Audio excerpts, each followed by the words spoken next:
జాగ్రత్తగా ఉండండి రామన్న, నేను చెప్పేది ఏం లేదు, జాగ్రత్తగా ఉండండి, కేర్ఫుల్గా ఉండండి. అట్ ద సేమ్ టైం ఈ హరీష్ రావు గారి కారణంగా గమ్మత్ ఏముంటుందంటే, ఒకసారి హంపీకి పోతారు వీళ్ళందరూ, మీ అందరికీ తెలుసు ఆ స్టోరీ. హంపీకి పోయి పాటలు పాడుకుంటారు, మొత్తము చాలా మంది కలిసి కేసీఆర్ గారిని చాలా అవమానకరంగా మాట్లాడతారు, ఒక పార్టీని వెన్నుపోటు పడదామని డిజైన్ చేశారు. ఇదంతా వీరికి తెలుసు, హరీష్ రావు గారికి తెలుసు. నేను ఆ రోజు సాక్ష్యం ఉన్న హరీష్ అన్న వచ్చి లిటరల్లీ రామన్న చేతులు పట్టుకొని, అరే మామయ్యకి ఎప్పుడు సింక్ ఆర్ సేల్, నేను మామయ్యతోనే ఉంటా అని చెప్పి అక్కడ మాట్లాడుకున్న వాళ్ళందరినీ పెద్దసారి దగ్గర అవుట్ చేసిండి. ఆ తర్వాత పర్యవసానంలో ఈటల రాజేంద్ర అన్న బయటికి వెళ్ళడం. ఈ మహానుభావుడు వల్ల జగ్గారెడ్డి దగ్గర నుంచి మొదలు పెడితే, చెరుకు శ్రీనివాసరెడ్డి ముత్యంరెడ్డి అన్న కొడుకు దగ్గర నుంచి మొదలు పెడితే, రఘునందన్ రావు గారు, మైనంపల్లి గారు, విజయశాంతి గారు, విజయరామారావు గారు, ఆయన పాత పెద్ద ఆయన ఉండే ఈటల రాజేందర్ గారు, వీళ్ళందరూ పార్టీలోకి వెళ్ళి పోయినారు కదా, పోలేదా? ఇవన్నీ హరీష్ అన్న చేసినాయి కాదా?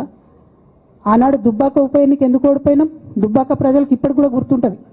వాళ్ళందరూ ఒకటే మాట చెప్తారు, ఈయన సిద్దిపేటకు తప్ప రూపాయి రానియాడు దుబ్బాకకు, ఈయన వచ్చి ప్రచారం చేసిండు కాబట్టి మేము ఓటేయాలని ఓపెన్గా చెప్పారు ఆనాడు ఎన్నికలలో. దానికి ఏం రాపించుకుంటాడు ఈయన పేపర్లల్లో? ఒంటరి పోరాటం చేసి ఓడిన హరీష్ రావు. అసలు ఓడిపోయింది నీ వల్ల కదా. మీరు మీడియా మేనేజ్మెంట్లో సూపర్, అలా డౌట్ ఏం లేదు. రామన్న యూట్యూబ్లు మేనేజ్ చేసి, నా మెయిన్ స్ట్రీమ్ మీడియా మేనేజ్ చేస్తాడు, అంతే, అంతకుమించి వేరే ఏం లేదు. నేను రామన్నని రిక్వెస్ట్ చేస్తున్నా, మీరు కూడా ఆ స్కిల్ నేర్చుకోండి అన్న. అట్లనే ఈటల రాజేందర్ గారు ఉప ఎన్నిక దగ్గరుండి హరీష్ అన్న గెలిపిలేదా అండి ఈటల రాజేందర్ని? ఆనాడు పీసీసీ అధ్యక్షుడిగా ఉండి రేవంత్ రెడ్డి గారు ఏమంటారు, కాంగ్రెస్ పార్టీ ఓడిపోతుంది ఇడా అని చెప్పి ఆయన ముందే డిక్లేర్ చేసిండు, ముందే చేతులు ఎత్తేసిండు. హరీష్ అన్న ఆడ పోయి కూర్చొని మరి ఈటల రాజేందర్ అన్నని గెలిపించొచ్చిండు. ఈ బంధం రేవంత్ రెడ్డి గారిది హరీష్ రావు గారిది అప్పటి నుంచి కొనసాగుతుంది, కొత్త బంధం ఏం కాదు ఇది. నేను కేసీఆర్ గారిని పెద్దల్ని రిక్వెస్ట్ చేసేది ఒకటే, ఈయన చేస్తున్న నక్కజిత్తుల్ని దయచేసి గమనించండి. ఇవాళ నేను బయట పోతా కావచ్చు, నాదేముంది, ఉద్యమంలోకి వెళ్ళి వచ్చినా మళ్ళీ ఉద్యమంలోకే పోతా, నాకు భయం ఏముంటుంది, నాకు ఎన్నడూ పదవుల మీద ఆశ లేదు.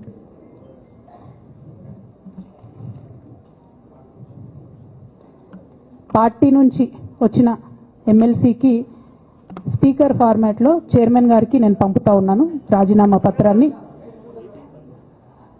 అట్లానే బీఆర్ఎస్ పార్టీ ప్రాథమిక సభ్యత్వానికి కూడా గౌరవ పెద్దలు కేసీఆర్ గారికి రాజీనామాను పంపుతా ఉన్నాను. దీన్ని మన రావుల చంద్రశేఖర్ రెడ్డి గారికి తెలంగాణ భవన్కి వారికి నేను పంపుతా ఉన్నాను. ఎందుకు ఇవి ఇప్పుడే చూపించిన అంటే, పదవుల మీద నాకు ఎప్పుడు ఆశ లేదు. మేము ఉద్యమంలోకి వచ్చింది ఎందుకంటే, మా నాన్న ఒక్కరు ఇంత ఒంటరి పోరాటం చేస్తున్నారు, ఎంత వీలైతే అంత ఆయనకు మద్దతు ఇవ్వాలని వచ్చినాం. ఆనాడు మేము ఉద్యమంలోకి వచ్చినప్పుడు పార్టీ అధికారంలోకి వచ్చే ఆస్కారమే లేకుండే, తెలంగాణ వస్తుందో రాదే అనే అనుమానాలు అంతటా ఉండే. మేము ఉద్యమంలో కొట్లాటలో లాఠీ దెబ్బలు తినడం కోసం, జైల్లోకి పోవడం కోసం ఆనాడు వచ్చినాం ఉద్యమంలోకి.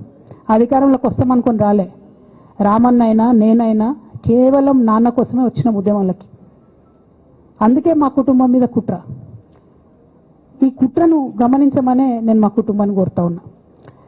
ఇక పెద్దసార్కు నీడలాగా సంతోష్ రావు గారు ఉంటారు. ఇక సంతోష్ రావు గారి గురించి 2 నిమిషాలు చెప్తా, అంత పెద్ద సీనున్న మనిషి కాదు కానీ చెప్పాలి. ఎందుకంటే కూరల ఉప్పు ఎట్లుంటుంది ఈయన అట్లా అన్నట్టు, ప్రతి దాంట్లో చెడగొట్టడానికి కొంచెం ఉండాలి కదా, అట్లాంటి వాడు. కాబట్టి చెప్పక తప్పదు ఈయన గురించి. చెప్పులో రాయి చెవులో జోరిగా అంటాం కదా, అట్లాంటి టైపు, కాబట్టి ఖచ్చితంగా చెప్పాలి. విషయం ఏంటంటే, ఈయన ధనదాహం ఎట్లాంటిదంటే సంతోష్ రావు గారిది, రామన్న కాన్స్టిట్యున్సీ, కేటీఆర్ అన్న కాన్స్టిట్యున్సీ నేరెళ్లలో ఇసుకలారి గుద్ది ఒక దళిత బిడ్డ చనిపోతాడు.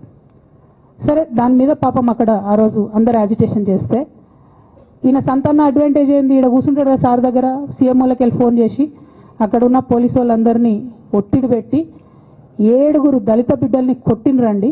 3-4 సార్లు 3rd డిగ్రీ వేస్తే ఇలా 7 కుటుంబాలు కూడా వాళ్ళు ఎందుకు కూడా ఏ పని చేసుకోలేనటువంటి పరిస్థితులలో ఆ దళిత బిడ్డలు ఉన్నారు.